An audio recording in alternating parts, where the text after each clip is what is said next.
অধীর রঞ্জন চৌধুরী এবং স্থানীয় কংগ্রেস সভাপতি আজাদ মল্লিকের নেতৃত্বে বড়ুয়া ব্লকে একটি কর্মী সভা অনুষ্ঠিত হয়েছে। এই সভায় বড়ুয়ার বিভিন্ন গ্রাম থেকে কংগ্রেস কর্মীরা যোগদান করেন।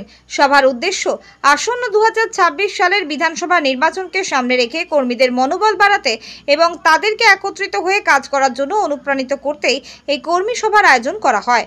প্রাক্তন সাংসদ অধীর রঞ্জন চৌধুরী জানান, বিধানসভা ভোটের আগেই প্রতিটি অঞ্চলে অঞ্চলে এই ধরনের কর্মী সভা অনুষ্ঠিত হয়। কংগ্রেসের লক্ষ্য বড়ুয়া ব্লকের কংগ্রেস সভাপতি আজাদ মল্লিক উল্লেখ করেছেন যে কংগ্রেস তাদের হারিয়ে যাওয়া মাটি ফিরে পেতে মরিয়া। এই কর্মী সভায় বিপুল সংখ্যক কর্মী এবং সমর্থকদের উপস্থিতি তাদের লক্ষ্য পূরণে সহায়ক হবে বলে তিনি আশাবাদী। তৃণমূলের পাঠানো এজেন্ট তারা হিন্দুদের মধ্যে বোঝাচ্ছে যে এইবার মৌকা মোদী ক্ষমতায় আসছে 400 আসন নিয়ে হিন্দু যদি এক হয়ে ভোট দেয় তাহলে এমপি বিজেপির এমপি হলে স্বাস্থ্যমন্ত্রী হয়ে যাবে আর এখানে হিন্দুদের প্রোগ্রাম হবে, হিন্দুদের রাজনীতি। কিন্তু সেই জায়গায় হিন্দুকে নিজেদের কি করতে হবে? আগে ভয় দেখাচ্ছে। কি ভয়?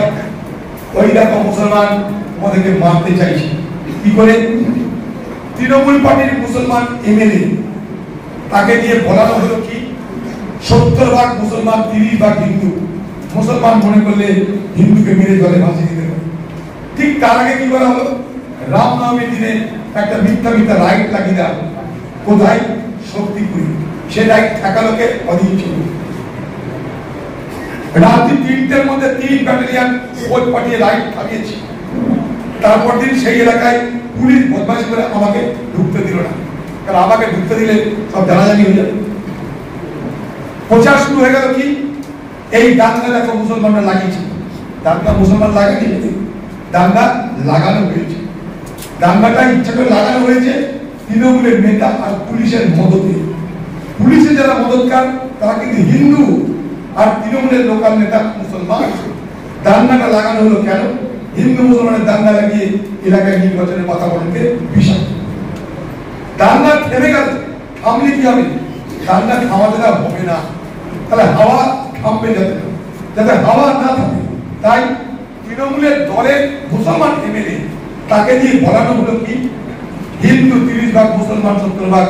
মনে করলে মুসলমান সব হিন্দুকে মেরে গঙ্গায় ভাসিয়ে দেবে। সেই ভিডিও নিয়ে তৃণমূলের লোকরা এবার বিজেপিকে দিচ্ছে আর পাড়ায় প্রচার করছে। কি বলছে? দেখছো তো হিন্দুরা এক হও, আর কোন উপায় নাই, তাহলে এইভাবে মুসলমানরা সব মেরে মেরে পড়ে। আচ্ছা, বাংলার মুখ্যমন্ত্রী মমতা ব্যানার্জি যে বলে আমি হিন্দু মুসলমান সকলকে নিয়ে আমি মামাটি মানুষের সরকার করেছি, সে কিন্তু এখন নিন্দা করলো না। সে একবার বললো না এটা ঠিক বলেনি, আমাদের এমএলএ ভুল করেছে, একবার বলেনি। কিন্তু পাইল স্টিল ফার্নিচার, আপনি কি স্বপ্নের বাড়ি তৈরি করেছেন কিন্তু ঘর সাজানো নিয়ে চিন্তিত? তবে আর চিন্তা করার কোনো কারণ নেই। আজই আসুন পাইল স্টিল ফার্নিচারে। এখানে একই ছাদের নিচে পেয়ে যাবেন নিজস্ব কারখানায় তৈরি স্টিলের আলমারি, শোকেস, খাট, গদি, নিত্য নতুন বিভিন্ন ডিজাইনের সোফা, চেয়ার থেকে শুরু করে ঘর সাজানোর বিভিন্ন আসবাব। এছাড়াও পুরনো আলমারি এবং শোকেস রং এবং সারানো হয়। ঘরকে মনের মতো সাজাতে আপনাকে আসতেই হবে পাইল স্টিল ফার্নিচারে। পাইকারি দরে খুচরো বিক্রেতা। ঠিকানা একটাই, বীরেশ্বর কোল্ড স্টোরের সন্নিকটে, কতুলপুর মিলমোড়, বাঁকুড়া।